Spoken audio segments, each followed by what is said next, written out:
Hello mga igsuon tungod kay ni anak ko sa gawas dinhi sa Sweden. Kuan ka na ang unsa na siya. Uso ang maghatag mig ka ng mga pagkaon sa mga langgam. So mao ni ang buot pasabot nga naa ko'y balay-balay sa langgam. Di ba murag hayag mo kay sa tanan. Butangan ni siya murag bugas ba. Dinhi ana.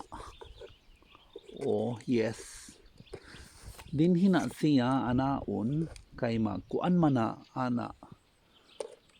So, uy, ginoo ko nahulog. Mauna siya. Balay-balay ba? Balay-balay. Magkuha kog kuan, magkuha kog ilahang kuan ba pagkaon. Mura sa na sa tiyag humay bitaw.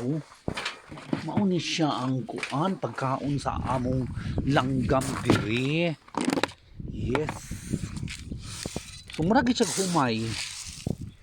Tungod kay naa man mislasang muduol gid sila. Oo. Mauna siya. So karon bitbito na ko. Ay sabi. Tapos ang iana isulod na ko diri. Mauna na siya. Ang pagkaon. Naana sa sulod ang pagkaon. Oo.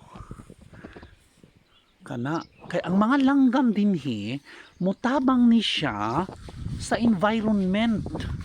Dili pareha sa atoa nga sa unang panahon gapamitikon bitaw kay para nga isudaan na dinhi muanha na ng mga langgam unya. Oo, mukaon na sila.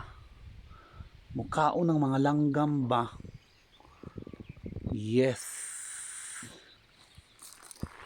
This is what it is.